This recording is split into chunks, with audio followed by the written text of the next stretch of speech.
नाम का एक आदमी रहता था। उसके परिवार में उसकी बीवी मीना और उनकी 5 साल की बेटी पिंकू भी रहते थे। वो लोग बहुत गरीब थे, पर फिर भी जैसे तैसे एक दूसरे के साथ खुश थे। महेश एक हलवाई की दुकान पर काम किया करता था। उसका मालिक बड़ा ही खड़ूस आदमी था। वो हर वक्त अपनी दुकान पर काम करने वाले लोगों पर चीखता चिल्लाता ही रहता था। एक दिन की बात है, जब महेश हमेशा की तरह सुबह सुबह दुकान जाने को तैयार होता है। मीना, अरे ओ मीना, जल्दी से मेरा टिफिन दे दो। अरे वो मैं आज देर से उठी तो सब्जी अभी पकी नहीं है, बस आप थोड़ी देर और रुक जाओ। मुझे देर हो रही है, एक काम करो, तुम रहने ही दो, मैं ऐसे ही चला जाता हूँ और वहीं दुकान से कुछ खा लूंगा। महेश बिना टिफिन लिए दुकान के लिए निकल जाता है। जैसे तैसे जल्दी जल्दी वो दुकान पर पहुंचता है, जहां उसका मालिक पहले से ही दुकान के बाहर गुस्से में खड़ा होता है। अरे बड़ी, ये क्या मजाक बना रखा है तुमने? जब देखो लेट है। ये क्या तुम्हारे बाप की दुकान है? जी, मुझे माफ कर दो मालिक, वो बस मैं खाना लेने के चक्कर में लेट हो गया। बड़ी मोटा बुद्धि, पता है तुम्हारे चक्कर में सुबह के सारे ग्राहक वापस चले गए। अभी जल्दी जल्दी हाथ चलाओ बाबा, और ये जितना भी नुकसान हुआ है वो सब मैं तुम्हारी तनख्वाह से काटूंगा। नहीं मालिक, मैं गरीब आदमी हूँ, ऐसी बात ना करें। बड़ी मोटा बुद्धि, मेरे साथ बहस मत कर, समझा कर बाबा। चुपचाप जाकर समोसे बनाओ। बेचारा महेश चुपचाप जाकर समोसे बनाने लगता है। उसके हाथ के समोसे हर जगह मशहूर थे। महेश जल्दी जल्दी हाथ चलाता है और फटाफट समोसे तैयार कर देता है।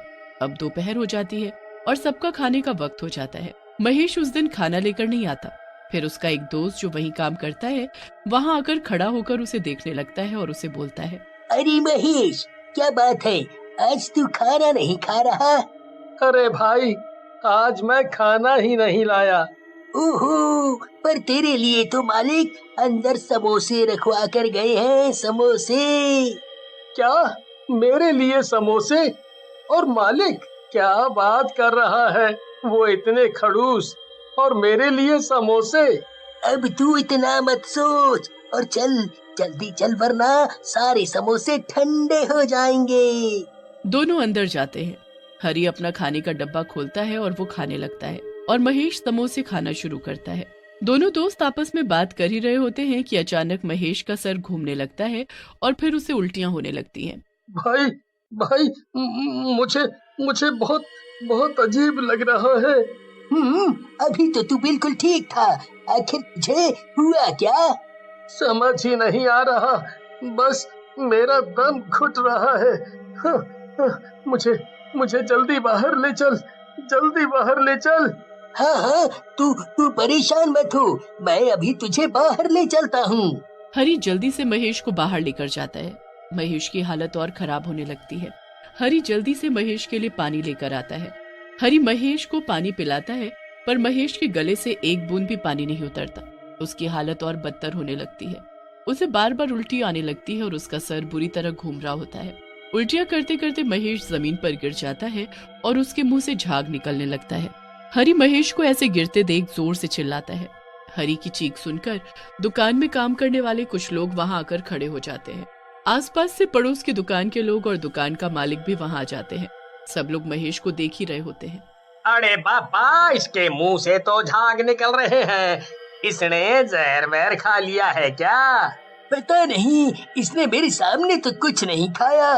बड़ी, इसके घर वालों को कोई जल्दी से खबर पहुंचाओ। महेश की बीवी को जैसे ही ये खबर मिलती है वो बुरी तरह रोने लगती है। उसकी बेटी भी अपने पापा को याद करके खूब रोती है। किसी को समझ ही नहीं आता कि आखिर महेश की मौत हुई तो कैसे। कुछ दिन सब ऐसे ही चलता रहता है। महेश की जगह उसके मालिक ने किसी और को समोसे बनाने के लिए रख लिया था। फिर एक दिन जब वो नया आदमी समोसे बना रहा होता है तो ऐसा महसूस होता है कि उसके पीछे कोई है। उसने पलट कर देखा तो वहाँ कोई नहीं था। तू कितना भी इधर उधर देख ले, पर तुझे मैं दिखाई नहीं दूंगा। राजू अपने समोसे बनाने में लग जाता है, पर वो भूत बिना राजू को पता लगे सारे आलू में ढेर सारा नमक भर देता है। राजू अपना समोसा बनाने में लगा ही रहता है। समोसे बनाते बनाते उसे अपने आसपास बार बार किसी के होने का एहसास होता है, पर उसे वो भूत नजर ही नहीं आता। राजू के सारे समोसे तैयार हो जाते हैं। अब कुछ ही देर में ग्राहकों का आना भी शुरू होने ही वाला होता है कि तभी राजू के पीछे उसे एक हाथ महसूस होता है। राजू पलटकर देखता है तो इस बार उसे वो भूत अपने सामने साफ साफ नजर आने लगता है। राजू बुरी तरह चीखने लगता है। बताओ बताओ। तुझे मुझसे अब कोई नहीं बचा सकता, कोई नहीं। नहीं नहीं, ऐसा मत करो, मुझे छोड़ दो, मुझे छोड़ दो। मैं एक ही शर्त पर तुझे छोड़ूंगा, अगर तू यहाँ से चुपचाप यहाँ से चला जाए और कभी दोबारा दिखाई ना दे। बिल्कुल कभी नहीं, मैं क्यों आऊंगा? मुझ पर विश्वास करो, मैं यहाँ कभी कभी आसपास भी दिखाई नहीं दूंगा। बस बस मुझे यहाँ से जाने दो। बस फिर राजू वहाँ से दुम दबाकर भाग जाता है। उसके बाद भूत राजू का भेष बदलकर वहाँ समोसे बेचने बैठ जाता है। कुछ ही देर में दुकान पर ग्राहक आने भी शुरू हो जाते हैं। सबको यही लगता है कि राजू समोसे बेच रहा है। सब ग्राहक समोसे खरीद कर ले जाते हैं। फिर वहाँ एक आदमी आता है जो वहीं खड़े होकर समोसे खाने लगता है। समोसा इतना कड़वा होता है कि वो वहीं खड़े होकर थूकना शुरू कर देता है। उसे देखकर दुकान का मालिक बड़ा हैरान होता है और उससे पूछने लगता है कि वो ऐसा क्यों कर रहा है। अरे भाई, ये समोसा बेच रहे हो या जहर? इतना घटिया समोसा कोई कैसे खा सकता है? अगर समोसे बनाने नहीं आते तो बेचने की क्या जरूरत है? क्या लोगों को ये जहर खिलाकर मारने का इरादा है? मैं तो कभी इस दुकान पर वापस ना आऊं। मालिक की बड़ी बेइज्जती होती है। भूत मन ही मन ये सब देखकर बड़ा खुश होता है। मालिक उसी वक्त राजू को खूब डांटता है और उसे काम से निकाल देता है। अब उसकी जगह वो दूसरे आदमी को रखता है, पर उसके साथ भी वही सब होता है जो उससे पहले राजू के साथ हुआ होता है। दुकान का मालिक इन सब से बड़ा ही परेशान हो जाता है। उसे समझ ही नहीं आ रहा होता कि आखिर बार बार उसके समोसे इतने गंदे कैसे बन सकते हैं। उसकी दुकान पर अब कोई भी आने को तैयार नहीं होता। धीरे धीरे उसकी दुकान बंद सी पड़ जाती है। इन सब से मालिक बड़ा ही दुखी हो जाता है और खुद ही समोसे बनाने का फैसला लेता है। वो पहले एक समोसा बनाता है, फिर उसे खाकर देखता है तो वो बड़ा स्वाद होता है। फिर मालिक बाकी के समोसे बनाकर बेचने लगता है, पर भूत उसके पीछे आ खड़ा हो जाता है। भूत सारे समोसे फिर से खराब कर देता है और फिर लोग उसे खाकर थू थू करने लगते हैं। मालिक उस रात घर नहीं जाता और सर पकड़कर वहीं दुकान में बैठा रोता रहता है। आधी रात को जब भूत उसे दुकान में बैठे देखता है तो उसे भगाने के लिए वो उसके सामने आकर खड़ा हो जाता है। भूत भूत, अरे भूत! भूत नहीं, तेरा नौकर महेश, जो तेरी दुकान के समोसे खाकर मर गया। महेश, अरे बाबा, क्या क्या ये सब समोसा तुम खराब कर रहे हो?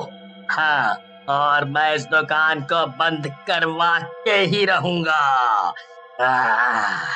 अरे बाबा, पर मेरी इन सब में गलती क्या है? तेरे दिए समोसे खाकर मैं मर गया, तूने मुझे मारा है। अरे बाबा, मेरे दिए हुए समोसे? ये तुम क्या बोल रहे हो? मैंने तुम्हें कौन से समोसे दिए? मुझे पागल मत बना, तूने ही हरी को मेरे लिए समोसे दिए थे। अरे बाबा, ये तुम क्या बोले जा रहे हो? उस दिन तो मुझे अचानक अपने घर जाना पड़ा। मैंने तुम्हारे लिए कोई समोसे नहीं दिए थे। मुझे कुछ नहीं पता बाबा। भूत सोच में पड़ जाता है और अब उसे सब समझ आ जाता है। मतलब मैं अभी तक ये सोचता रहा कि मेरी मौत तुम्हारी वजह से हुई, पर मुझे तो हरी ने मारा था, मेरे दोस्त हरी ने। उसे तो मैं सबक सिखाऊंगा, आज उसके कारण मैं इस दुनिया में नहीं रहा और मेरी बीवी, मेरी बच्ची किसी गरीब की जिंदगी जी रहे हैं। अरे बाबा, तुम चिंता मत करो, मैं तुम्हारी बीवी को अपनी दुकान पर काम पर रख लूंगा। बस फिर अगले दिन महेश की बीवी को मालिक दुकान पर रख लेता है। महेश रोज अपनी बीवी की समोसे बनाने और बेचने में मदद करता। महेश के घर की और मालिक की दुकान के हालात फिर से सुधर जाते हैं, पर महेश का भूत उस हरी को किसी भी दुकान में टिकने ही नहीं देता। वो हर जगह हरी का सब काम खराब कर देता है।